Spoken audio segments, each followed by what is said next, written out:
Yeah, there's this person that pretends to be a duck who's been really with the taunts. And at some point, I respond in like kind. You know, it's late at night, you're tired, and your patience is wearing thin. And so, man, I could go on and on like this for a long time. I'd like to wind this up, I think. But there's more to come. Yeah, I'm a little out of practice here, so bear with me. You know, as you know, Fez Night, I just do it. I just talk. I free associate. And so welcome to Found My Fez. Let's see, is there anything else on that topic? Yeah, the person behind Nebbish knows. I've ended up blocking people. For a long time I wasn't blocking anybody, but I recently, last night, I started blocking a few people. Monk, who's my friend, my enemies, my haters, love to like pair us off like we're lovers or something and we're kissing each other's ass.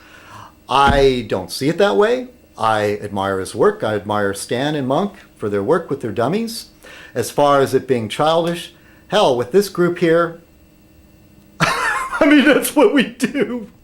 We're just like a bunch of overgrown kids. Some of us are still like the eternal bachelor, you know, Peter Pan syndrome. I'm that way.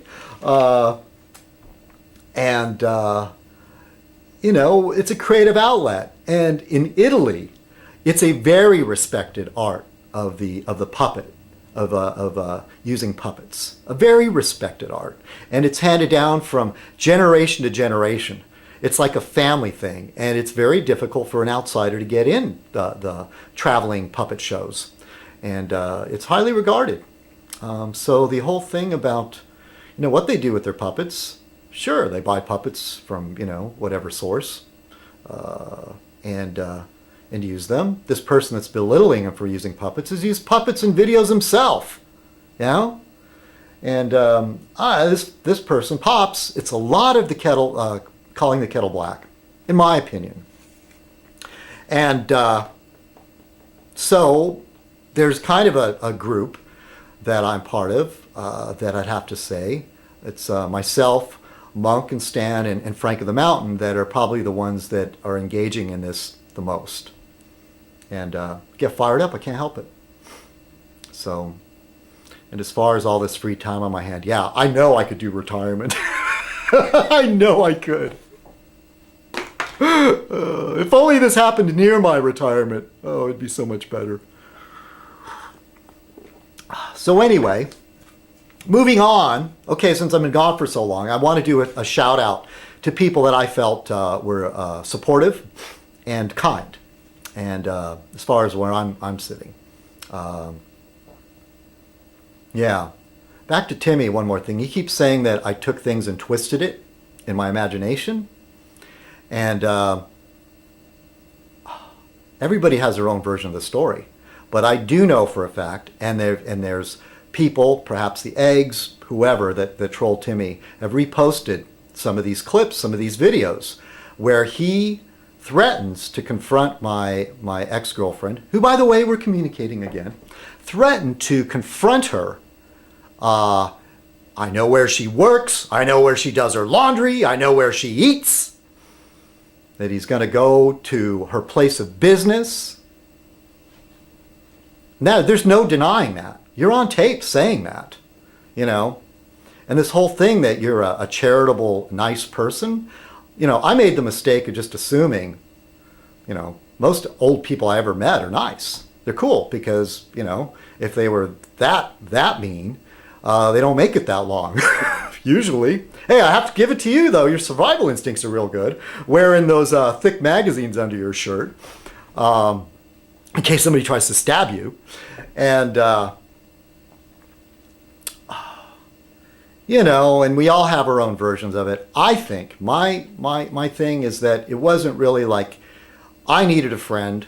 Oh, and by the way, like if I say I make a video for these people that were supportive of me, please don't think it's creepy. Timmy found that very creepy because at one point, you know, I didn't feel like doing Fez Night. He seemed to be encouraging me to do it, and I made a Fez Night for him. And then he said later, he said, "Oh, I found that really creepy." Well, I'm sorry you found that creepy.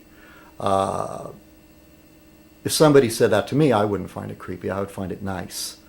And I know, I'm going on and on. I didn't really want to talk about Timmy, but he's been going on for months about me, so I think turnabout is fair play.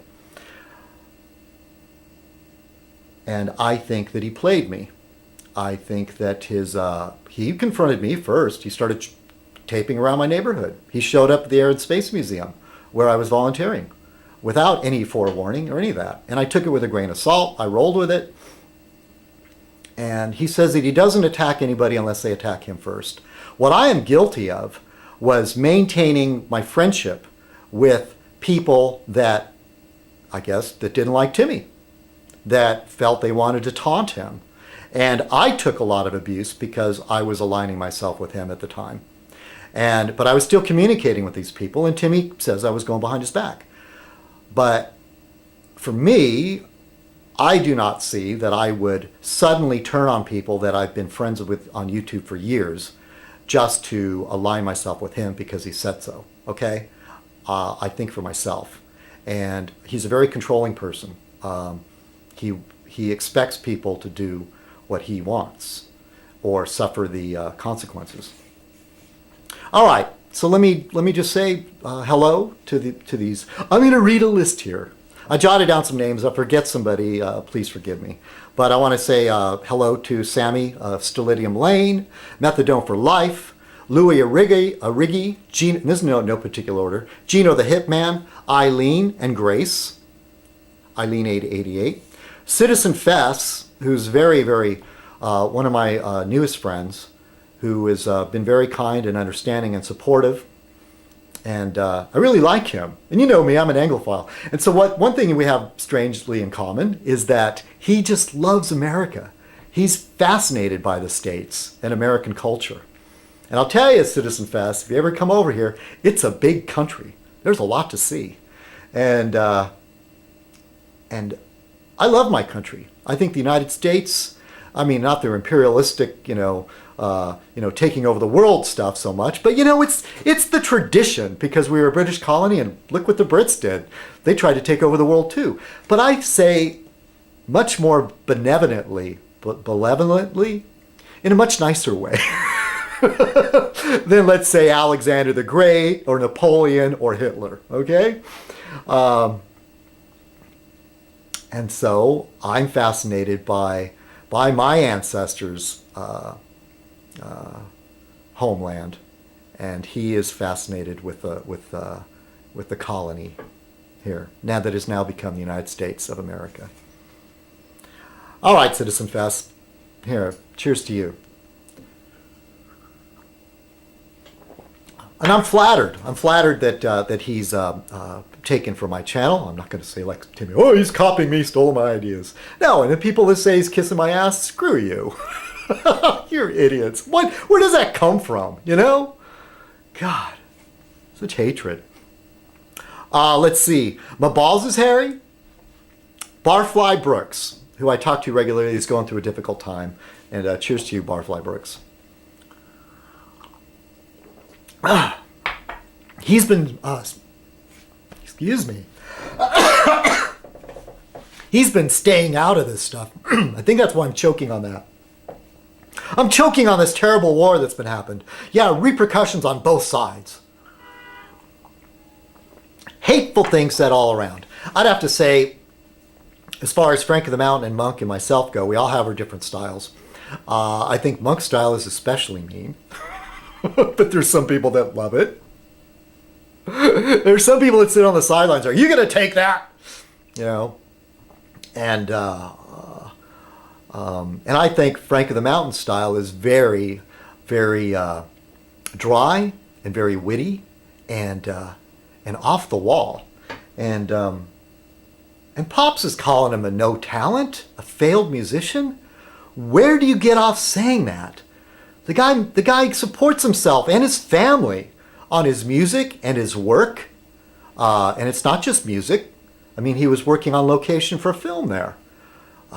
That's just, where do you come from? Singer, songwriter, did you hear him sing? The guy can sound like Roy Orbison, one of the greatest pop singers of all time. Just so like, I mean, Timmy all the time says, oh, you hate me because you're jealous. No, hate or dislike does not always come from jealousy. There's people that you dislike that you would truly not want to trade places with. I mean, all hatred is based on jealousy? No, that's a fallacy. That's completely wrong. But I think in this case, I don't know what else to say. Pops, you're jealous of Frank. I mean, give me a break. Where did I leave off? I want to say hello to Al Brookman, my worthy foil on the other side of the political aisle. And I have to remind, I called him a dyed-in-the-wool Republican, and he took that as an insult.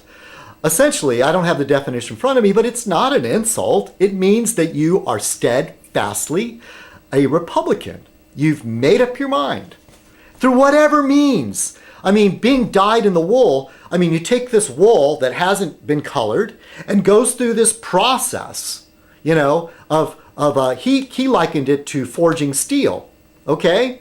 And the wool is stretched and changed and boiled and dipped in dyes, and dyeing in the wool is the most steadfast. You know, you dye the wool before you make something out of it.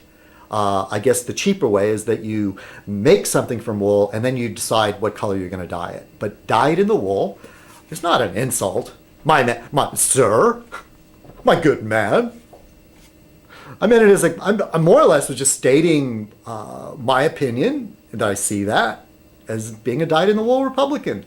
I'd have to say I'm a dyed in the wool liberal, and I don't see that it's necessary to, there's a difference between abuse and argument. Remember the Monty Python argument clinic? He walks into the wrong room and he's getting abuse. I came here for an argument. Oh, this is abuse. Arguments are down the hall.